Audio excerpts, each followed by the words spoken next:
Assalamualaikum warahmatullahi wabarakatuh. Alhamdulillah wassalatu wassalamu ala Rasulillah wa ala alihi wa sahbihi ajmain, amma ba'd. Ya, kali ini kita akan melanjutkan setelah kita bahas tadi beberapa pembahasan mulai dari ta'aruf, kemudian khitbah, kemudian pernikahan tersebut, kemudian malam pertama. Selanjutnya kita akan membahas di part kali ini tentang kebiasaan-kebiasaan sehari-hari. Jadi teman-teman semuanya stay tune agar tetap bisa semangat dan istiqomah dalam pembahasan ini insya Allah. Ya, sesungguhnya pernikahan itu melibatkan tidak hanya diri Anda, tapi Anda dan pasangan Anda, kemudian juga keluarga Anda dan keluarga pasangan Anda.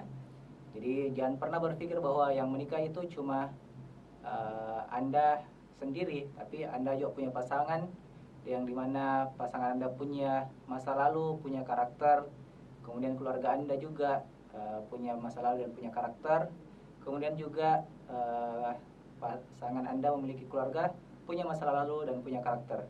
Jadi jangan pernah berpikir simple bahwa Anda dapat mengatur kehidupan Anda sesuai maunya Anda. Karena Anda siapa yang harus diikuti semua diri Anda. Nah, jadi untuk kali ini kita harus sama-sama mengerti bahwa saya punya kekurangan dan kelebihan, dan saya punya masa lalu. Pasangan saya juga seperti itu, kemudian keluarganya juga seperti itu, dan keluarga saya juga seperti itu.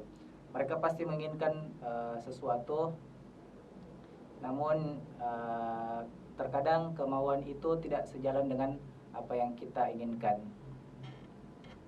Ya, oleh karena itu hal yang paling mendasar untuk hal seperti ini adalah pengertian dan saling belajar. Nah, contoh seperti ini, pasangan itu punya kebiasaan minum kopi, contoh. Bismillah. Nah, misalkan suaminya suka minum kopi dan istrinya ternyata nggak suka kopi.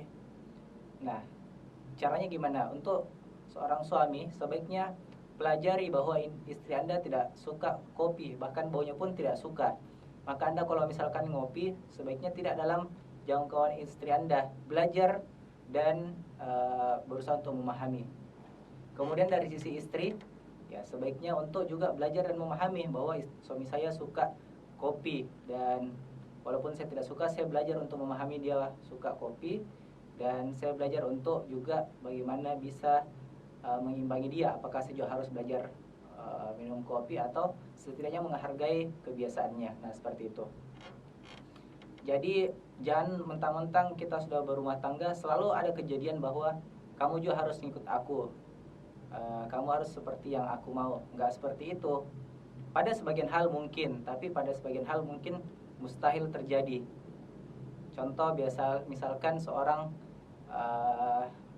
perempuan biasanya takut, bukan takut sih, geli sama kecoa. Nah, seorang suami harus mengerti bahwa istrinya nggak suka ada kecoa, nggak perlu disuruh pun, sebaiknya kecoanya disingkirkan, diusir, dikeluarkan dari rumah.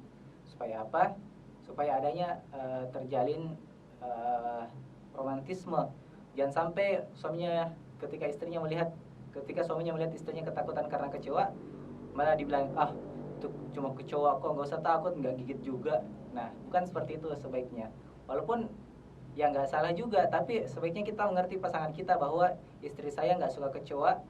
Saya sebagai suami yang tidak takut kecoa, nggak geli sama kecoa, ya sudah, kalau misalkan bisa ditangkap, ditangkap pakai tangan, kalau enggak ya pakai gelas mungkin atau plastik, dimasukkan kemudian dibuang keluar rumah. Seperti itu, sederhana. Tidak usah cari ribut gara-gara hal sepele. Ada sebuah buku yang berjudul Jangan Membuat Masalah Kecil Menjadi Masalah Besar. Nah, seperti itu. Jangan membuat masalah kecil menjadi masalah besar. Dan sampai gara-gara kecoa aja berantem. Nah, seperti itu kebiasaan-kebiasaan. Nah, sebaiknya setelah menikah itu apa yang harus dilakukan? Pertama, kita harus ngegas pada kebaikan untuk diri kita dan berusaha kepada pasangan kita juga. Contoh begini, biasanya nih anak muda suka tidur pagi, ya nggak sih?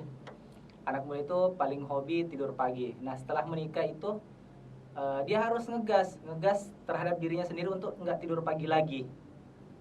Kenapa? Karena kalau udah kebiasaan nggak bisa dirubah lagi. Jadi ngegas dulu, paksain dulu nggak tidur pagi. Kita memaksakan diri untuk nggak tidur pagi. Supaya apa? Supaya jadi kebiasaan.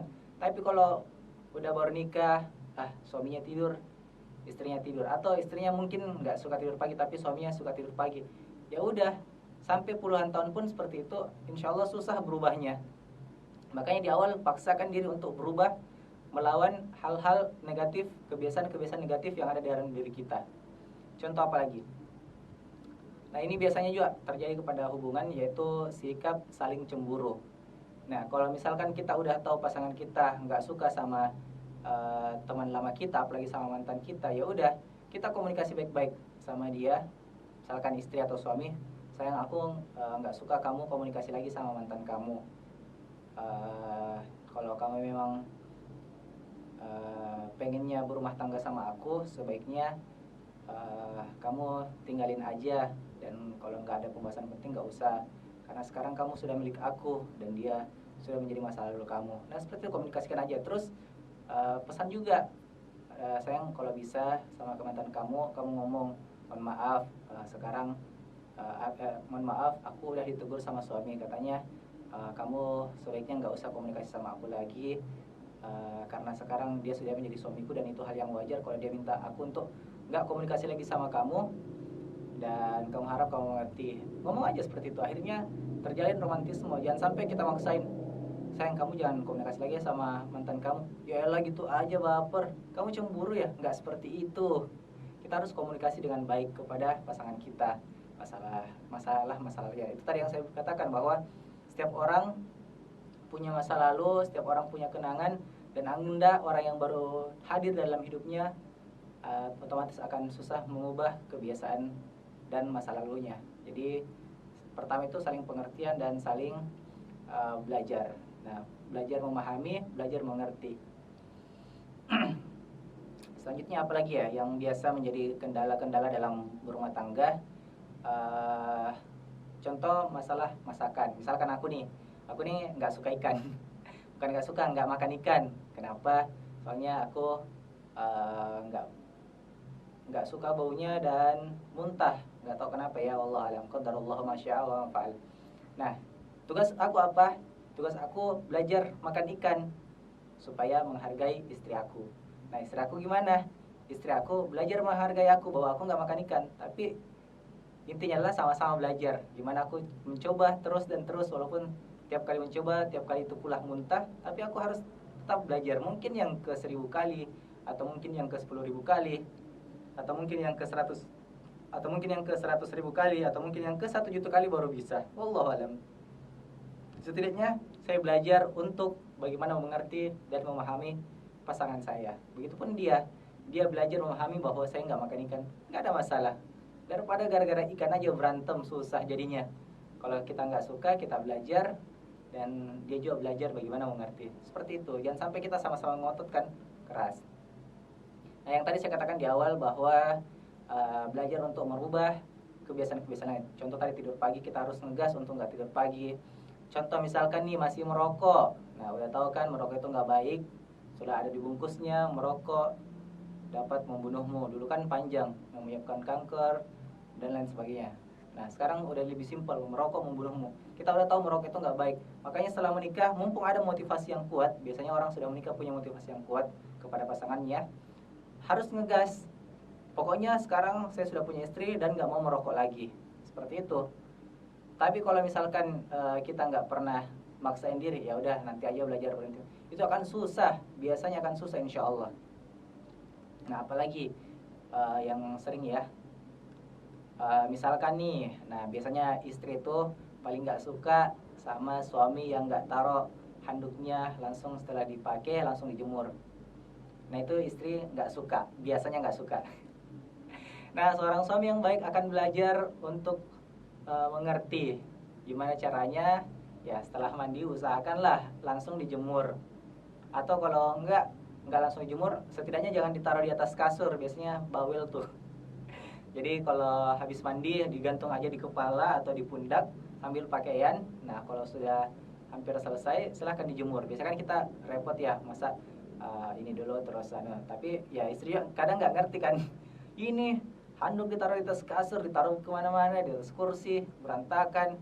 Nah, kalau misalkan seperti itu, kita sebagai suami yang baik berusaha untuk mengerti, untuk tidak membuat istri kita ngomel. Nah, seperti itu. Atau banyak hal-hal yang lain yang mungkin kita bisa komunikasikan bersama.